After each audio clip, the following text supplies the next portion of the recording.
Bonjour Frédéric Reva, vous êtes directeur général du Généton, un laboratoire pionnier dans les traitements de thérapie génique.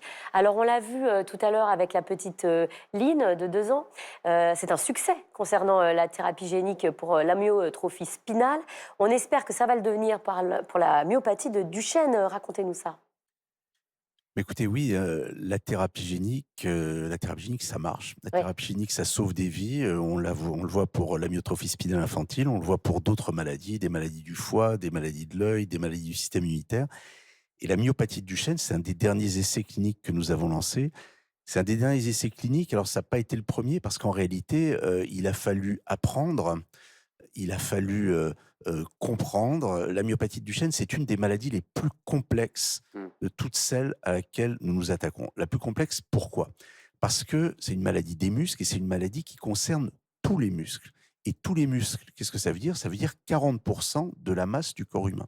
Ce sont les muscles qui contrôlent le mouvement, mais ce sont aussi le diaphragme et le cœur. Et donc là, il faut avoir un moyen de faire venir un gène thérapeutique dans l'ensemble de la musculature.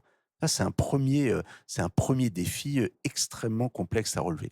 Le deuxième défi, c'est que le principe de la thérapie génique, c'est d'apporter une copie, fonctionnelle du gène qui, chez ces patients, est muté et dysfonctionnel. Et ce gène, il est tellement grand qu'en réalité, il ne rentre pas dans les transporteurs qui sont nécessaires pour apporter ce gène. Et donc, il a fallu des années et des années de travail pour essayer de concevoir une forme réduite de ce gène. Et ça a été également extrêmement complexe. Comment est-ce qu'on construit cette forme réduite? Et donc, c'est la combinaison de toutes ces difficultés qui fait qu'aujourd'hui, voilà, cet essai est lancé. On a des résultats encourageants, mais enfin, ça va encore prendre du temps. Mais voilà, on est sur la trajectoire. On espère qu'on est sur la bonne trajectoire, mais c'est une maladie Il y a difficile. 5 petits patients, c'est ça, qui en bénéficient aujourd'hui? Aujourd'hui, c'est Ouais. 5 patients qui ont été traités dans le cadre de l'essai clinique.